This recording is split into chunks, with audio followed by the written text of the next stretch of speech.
Alhamdulillah nahmaduhu wa nasta'inuhu wa nastaghfiruh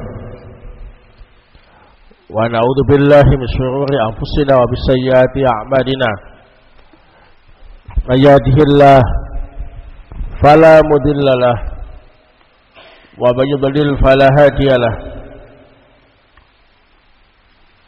asyhadu an la ilaha illallah wahdahu la syarika lahu wa asyhadu anna Muhammadan abduhu wa rasuluh sallallahu alaihi wa ala alihi wa sahbihi wa sallama taslima mazid amma ba'd. Ikhwan fillah azakumullah, kita lanjutkan kembali kajian Riyadhus Shalihin min kalami Sayyidil Mursalin karya Imam An-Nawawi rahimahullah. Kita masih membahas tentang hadis-hadis seputar husnul khuluq, akhlak yang baik. Malam ini kita awali dari hadis yang ke-622. Qala rahimahullah wa anhu qala, dan dari sahabat Anas ibnu Malik radhiyallahu ta'ala, beliau pernah bercerita, ma masistu dibajan wala hariran alyana min kaffi Rasulillah sallallahu alaihi wasallam.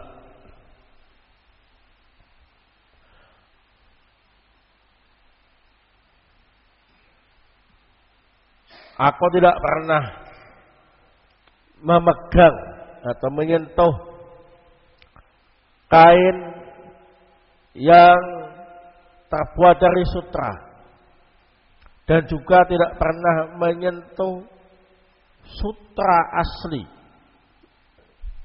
yang lebih lembut daripada telapak tangan Rasul sallallahu alaihi wasallam. Wala samamtu raihatan qattu atyaba min raihati Rasulillah sallallahu alaihi wasallam. Aku tidak pernah mencium aroma yang lebih harum, lebih wangi daripada aroma Rasul sallallahu alaihi wasallam. Walaqad khadamtu Rasulullah sallallahu alaihi wasallam asra sinin. Sungguh aku membantu Rasul sallallahu alaihi wasallam selama 10 tahun. Fama qala li qat uffin wala qala li syai'in fa'altuhu lima fa'altahu wala li syai'in lam af'alu ala fa'alta kadza. Tidak pernah beliau berkata kepadaku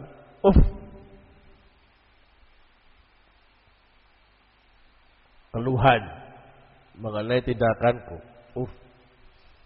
Juga ketika aku melakukan sesuatu, beliau tidak pernah kemudian menegur, kenapa kamu melakukan seperti itu. Juga ketika aku tidak melakukan apa-apa, beliau juga tidak memaksaku, mengatakan, kenapa kamu enggak melakukan yang ini dan yang ini. Muttafaqun alaih. Hadis ini disepakati oleh Imam Bukhari wa Muslim. Baik. Dalam hadis yang mulia ini ada beberapa faedah yang bisa kita ambil. Yang pertama, hadis ini menunjukkan bahwa telapak tangan Rasul sallallahu alaihi wasallam itu lebih lembut daripada sutra. Perhatikan baik-baik. Lebih lembut daripada sutra. Berarti bukan kuli bangunan, bukan pekerja-pekerja yang yang menyebabkan tangannya itu kasar, ya. Nah, beliau memang sejak menjadi nabi dan rasul sibuk untuk apa ini? Menyampaikan risalah. Sehingga telapak tangan beliau apa ini? Lebih lembut daripada sutra. Nah, bukan berarti kalau yang tangannya kasar keras berarti tercelah, bukan, ya. Ini kekaguman sahabat Anas ibnu Malik radhiyallahu taalaan mengenai telapak tangan Rasul. Masya Allah, lembut sekali, ya. Lebih lembut daripada apa ini? Sutra. Yang kedua, dalam hadis ini menunjukkan bahwa Nabi sallallahu alaihi wasallam selalu menjaga kesegaran aroma tubuhnya. Bahkan sekalipun tidak pakai minyak wangi sekalipun, keringatnya Rasul itu lebih wangi daripada misik. Ini menunjukkan bahwasanya tubuh Rasulullah itu mengapa ini? Barokah. Dari ujung rambut sampai ujung kakinya. Namun yang bisa kita ambil dari sini adalah hendaknya kita berusaha untuk senantiasa tampil segar, bersih, wangi. Nah, apalagi ketika kumpul-kumpul dengan banyak orang, ketika sholat jamaah, sholat Jumatan, sholat Id, atau di majelis-majelis taklim. Barakallahu fikum. Yang ketiga, dalam hadis ini menunjukkan bahwa sahabat Anas ibnu Malik radhiyallahu taalaan, beliau membantu Rasul sallallahu alaihi wasallam selama 10 tahun. Bukan berarti setelah itu beliau dipecat atau meninggalkan tugas. Tetapi karena setelah itu Rasul SAW meninggal dunia. Jadi Anas bin Malik itu membantu Rasulullah 10 tahun sebelum Nabi meninggal dunia. Sehingga hanya sempat 10 tahun saja. Nah, tapi kalau kita lihat kebiasaan pembantu rumah tangga, kalau sampai bisa bertahan 10 tahun itu prestasi, ya. Kadang-kadang cuma setahun, 2 tahun, ya.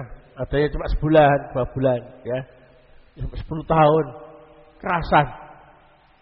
Karena memang tujuan utama Anas ibnu Malik radhiyallahu taalaan membantu Rasul SAW itu ialah untuk mengambil faidah ilmiah dan meneladani Rasul sallallahu alaihi wasallam. Karena saat itu usia Anas masih kecil, ya. Jadi orang tuanya sengaja meminta Anas untuk membantu Rasul dengan harapan bisa mengambil faidah-faidah ilmiah dan meneladani akhlak Rasulullah SAW. Sehingga Anas ini tahu dalemannya Rasul. Maksudnya itu bagaimana sikap aslinya beliau. Dikisahkan di sini Rasulullah itu nggak pernah marahi Anas, nggak pernah mengeluh dengan kinerja Anas, nggak pernah memaksa untuk berbuat ini dan itu. Ini menunjukkan akhlak yang mulia. Nah, kenapa? Anas saat itu masih kecil. Anak-anak kecil itu nggak bisa kemudian diperlakukan seperti orang-orang yang sudah apa ini? Besar, apalagi sudah tua, ya. Nah, sehingga tindakan-tindakan anak kecil, walaupun kalau kita lihat nggak bisa langsung diarahkan, tapi kita harus memakluminya. Nah, gitu. Ada kata-kata memakluminya. Kenapa? Masih kecil, ya. Nah, jangan langsung divonis nggak adab, nggak sopan, dan lain sebagainya. Ya memang tindakan mereka itu nggak sopan, tapi tingkat kedewasaannya itu belum matang. Sehingga tindakan-tindakan yang dilakukan oleh anak kecil, apalagi dia disuruh bantu, biasa, banyak kekurangan, ya. Sehingga kita sebagai orang yang sudah dewasa sudah tua harus bijaksana, memaklumi. Itu akhlak yang baik. Memaklumi tindakan-tindakan yang dilakukan oleh anak kecil. Barakofikum. Tidak langsung menghukum atau vonis dan lain sebagainya. Nah, jangankan mengatakan ya. Maksa-maksa aja nggak pernah Rasulullah itu. Apalagi sampai mukul, nggak pernah. Baik, itu adalah contoh akhlak Rasul Sallallahu Alaihi Wasallam kepada pembantunya, ya, apalagi pembantunya masih kecil. Kata-kata majikan itu kalau sama pembantu, padahal pembantu itu bukan budaknya, ya, sama budak aja nggak boleh. Apalagi ini bukan budak, main pukul, main paksa, ya, merendahkan harkat dan martabatnya. Ada kekerasan dalam muamalah antara majikan dan pembantu. Itu dilakukan oleh mereka-mereka yang akhlaknya kurang baik. Nah, barakallahu, nggak boleh dicontoh. Makanya pembantunya nggak rasan, ya. Nah, bulan 2 bulan pulang, ya. Nah, belai-belai. Kenapa? Majikannya galak, kejam. Biasanya yang galak itu justru majikan yang perempuan. Kalau majikan laki-laki biasanya baik-baik, ya. Nah, majikan yang perempuan biasanya yang agak galak, ya. Mohon maaf, bukan berarti nyalakannya perempuannya, laki-laki juga ada, cuma kebiasaannya seperti itu. Nah, kadang karena cemburu, ya. Nah, suaminya kok memperlakukan pembantunya dengan baik, sama istrinya nggak seperti itu, ya. Nah, makanya pelampiasannya ke pembantunya, majikan-majikan perempuan itu, ya, dijambak, diseret, ya. Nah, begitu. Apalagi perempuan kalau sudah ngomel-ngomel, nah, itu lebih tajam sabetannya daripada pisau dari baja, gitu, ya. Nah, ini harus diperhatikan baik-baik, ya, oleh para majikan, baik itu majikan laki-laki atau perempuan. Hadis berikutnya yang ke-623. Qala rahimahullah wa as-Sa'bi ibni Jassamah radhiyallahu anhu qala, dari sahabat As-Sa'bu ibnu Jassamah, semoga Allah meridhoinya, beliau berkata, ahdaitu Rasulullah sallallahu alaihi wasallam himaran wahsiyan fa'addahu alayya. Aku pernah memberi hadiah Rasul sallallahu alaihi wasallam keledai liar. Wahsi itu liar. Kalau yang jinak itu ahli. Nah. Namun beliau mengembalikan hadiah itu kepada saya. Falamma ra'a ma fi wajhi, ketika beliau melihat perubahan di raut muka saya, hadiah itu kembalikan. Qala inna lam naruddahu alaik illa anna hurum.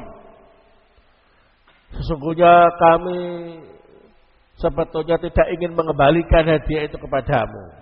Hanya saja kami sedang ihram. Ya. Nah, muttafaqun alaih. Hadis ini disepakati oleh Al-Imam Bukhari wa Muslim. Nah,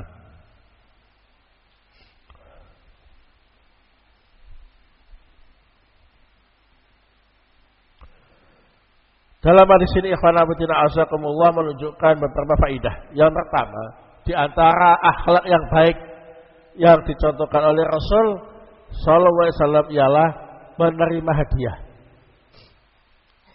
Ya. Nah, yang kedua, di antara akhlak yang baik yang beliau contohkan, jika ada alasan yang syar'i untuk mengembalikan hadiah, hadiahnya dikembalikan dan dijelaskan alasannya dengan baik.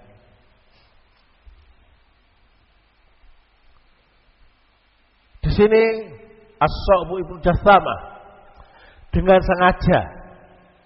sengaja berburu, ya, keledai liar.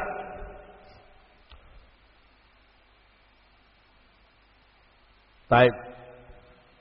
Yang mana dia berburu sengaja untuk diberikan kepada Rasul sallallahu alaihi wasallam yang saat itu sedang ihram. Maka ini termasuk larangan bagi yang ihram untuk memakannya. Karena larangan bagi yang sedang ihram satu, berburu binatang darat ketika sedang ihram. Nah, yang kedua, menyuruh orang untuk berburu juga nggak boleh bagi yang sedang ihram. Yang ketiga, membantu orang yang berburu binatang darat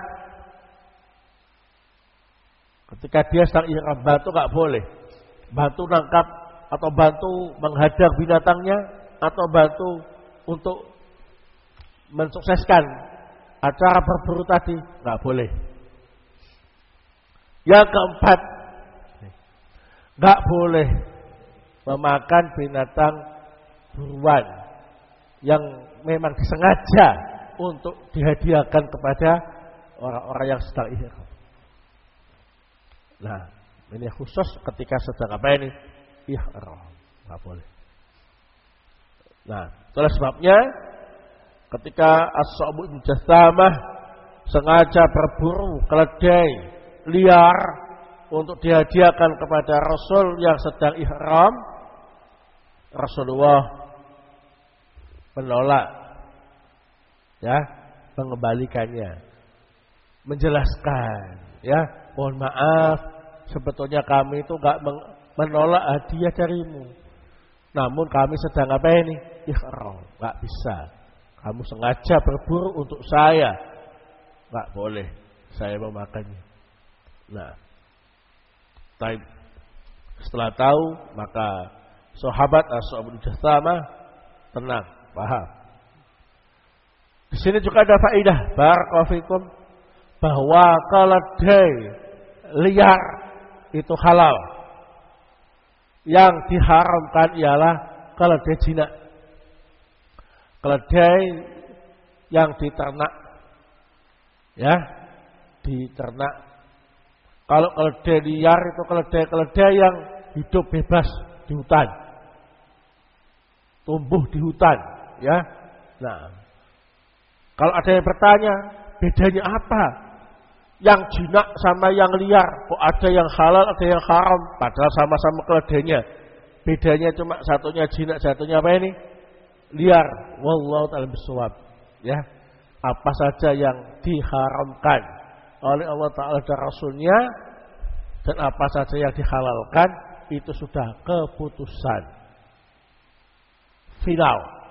Kita hanya menerimanya dan pasti ada hikmah di balik itu semuanya. Nah, ada hikmah. Nah, apa kok keledai yang jinak diharamkan, keledai yang liar dihalalkan, ya? Baik, jadi kita enggak wajib untuk mengetahui hikmahnya, juga tidak berhak menuntut mengetahui hikmah penghalalan dan pengharaman yang sudah final dalam syariat. Kita harus yakin pasti ada hikmah di balik itu. Itulah sikap yang benar dalam mengikuti hukum-hukum Allah Ta'ala dan Rasulnya. Tak boleh tanya, Rasul, kenapa yang jinak kok haram, yang liar kok halal, kenapa? Para sahabat tidak melakukan itu. Ya, langsung sami'na wa ata'na. Kalau daging kuda halal apa? Haram.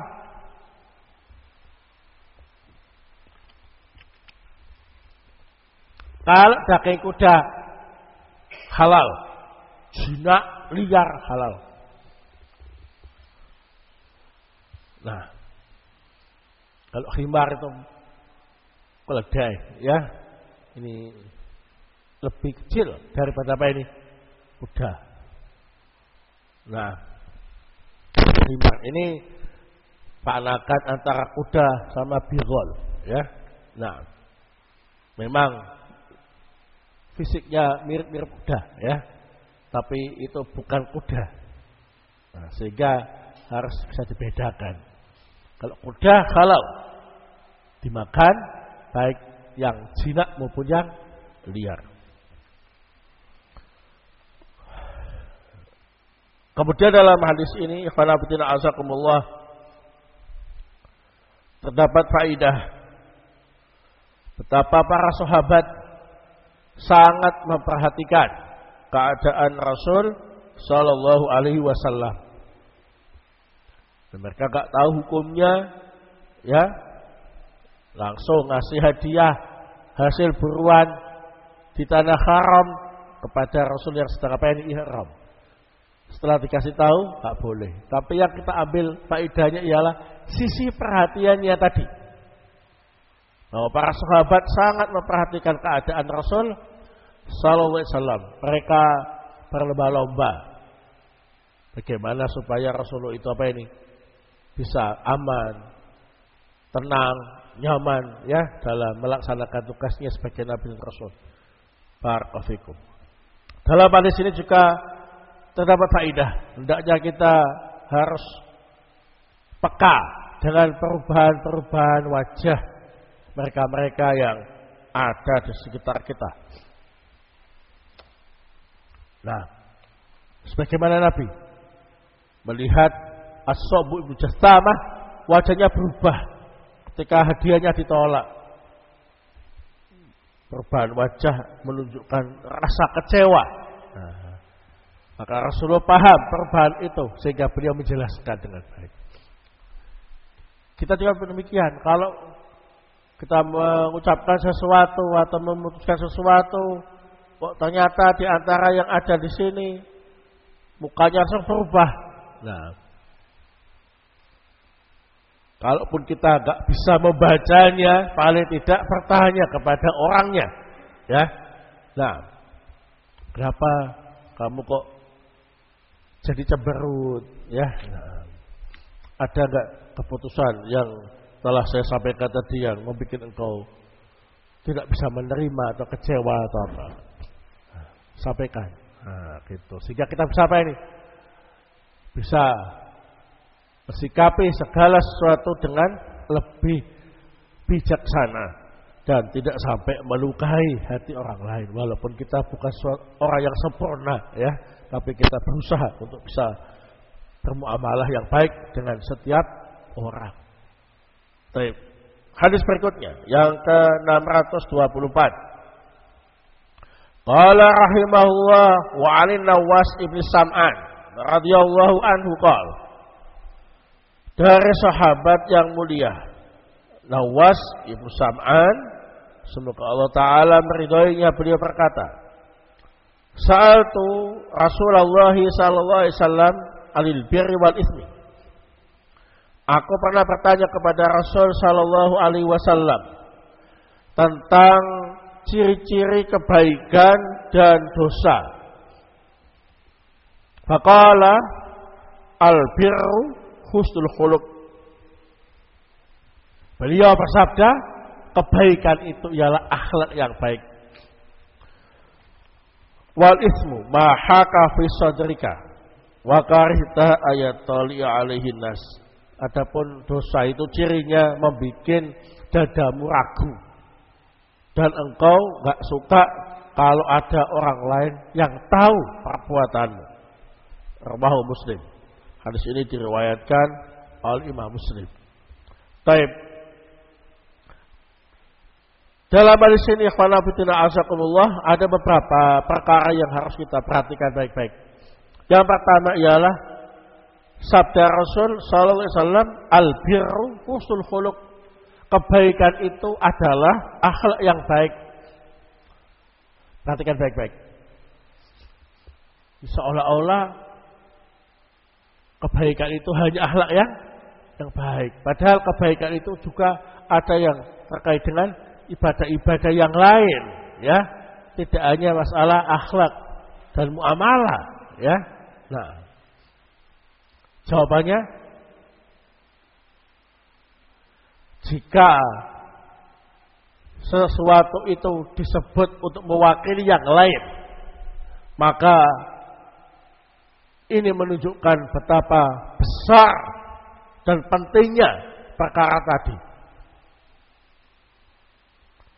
Baik, ibadah kebaikan, hal-hal yang lain kebaikan, tapi husnul khuluq itu di atas itu semuanya. Nah, seperti al-hajju Arafah, haji itu wukuf di Arafah. Padahal manasik haji itu tidak cuma wukuf, tapi ada yang lain. Maka ini menunjukkan faidah bahwa wukuf di Arafah itu adalah manasik haji yang terpenting di antara manasik yang lain. Begitu. Nah, barakallahu. Demikian pula al-birru husnul khuluq. Berarti husnul khuluq itu adalah yang terpenting di antara yang lain. Sama-sama bertauhid, sama-sama mantap akidahnya, sama-sama faqih, paham agamanya. Ya, tapi yang terbaik dari itu semuanya yang paling baik akhlaknya. Nah, kan gitu, ya. Itu penjelasannya seperti itu. Bukan berarti yang penting akhlaknya baik, tauhidnya jelek enggak masalah. Jadi ibadah disertai dengan akhlak yang baik. Muamalah disertai dengan akhlak yang baik, maka memiliki nilai lebih daripada yang tidak disertai dengan akhlak yang baik. Al-birru husnul khuluq. Nah, perlu ditegaskan lagi, ya. Jadi jangan sampai kita itu jadi orang yang dangkal atau pendek kesimpulannya.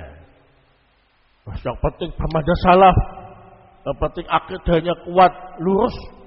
Masalah keras, kasar, gak baik akhlaknya, gak peduli. Memangnya saya mikir semuanya harus suka sama saya? Loh, gak kayak gitu.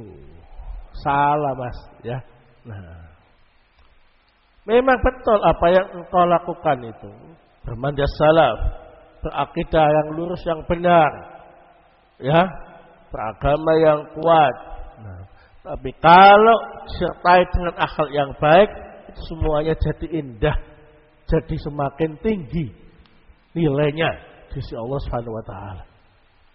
Itulah yang dicontohkan oleh Rasul sallallahu alaihi wasallam dan para sahabatnya. Nah, berarti mereka enggak semata-mata berprinsip yang benar, berakidah yang benar, tapi juga dihiasi dengan akhlak yang baik. Sehingga benar-benar orang-orang kafir saat itu bersimpati, takjub, terpesona dengan Rasul dan para sahabatnya radhiyallahu taala ajma'in. Mereka berbondong-bondong masuk Islam karena itu, ya. Nah, barakallahu. Yang kedua, dalam hadis ini menunjukkan ciri-ciri dosa, yakni jika dilakukan membuat hati ragu dan tidak suka dilihat oleh orang lain. Jika masih di atas fitrah, gitu. Tapi kalau orang itu sudah keluar dari fitrahnya yang lurus, maka tidak bisa merasakan ciri-ciri dosa. Dia melakukan dosa, nyaman, senang, menikmati, gak ada keraguan sedikit pun, mantap. Malah dia berani ngajak-ngajak yang lain, mempromosikan ke yang lain. Dia gak sembunyi-sembunyi, malah ngajak-ngajak, malah bangga. Berarti dia sudah keluar dari apa ini? Fitrah. Sehingga gak bisa merasakan ciri-ciri dosa. Tapi kalau masih fitrahnya, tahu ciri-ciri dosa. Nah, sekarang makan sesuatu yang haram, ya. Wah, ragu aku ya. Nah, langsung tekan gitu ya. Ada orang lain tahu, kamu makan apa? Begitu, ya kan. Baik, demikian, ya. Atau misalkan dia anak muda menggoda anak gadisnya orang, gitu ya.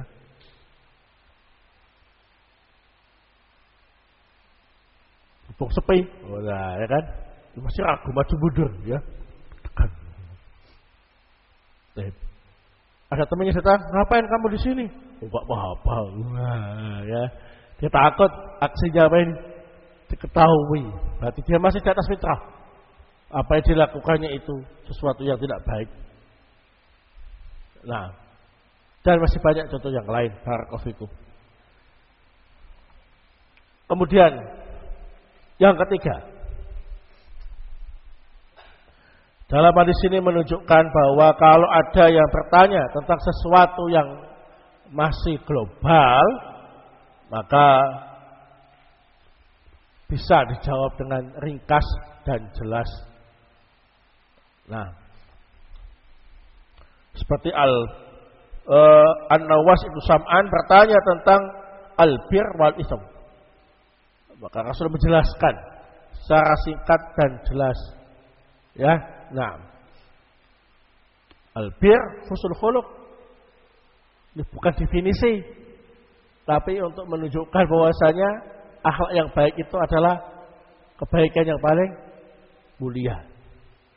Al-ismu mahaka fi sadrik wa karita aitali alinas. Itu adalah jawabannya ringkas dan jelas.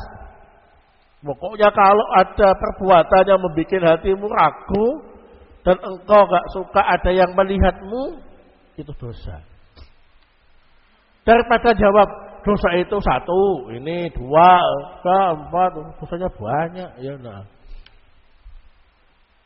Dijawabai singkat, ringkas dan jelas. Nah, yang bisa mewakili yang lain.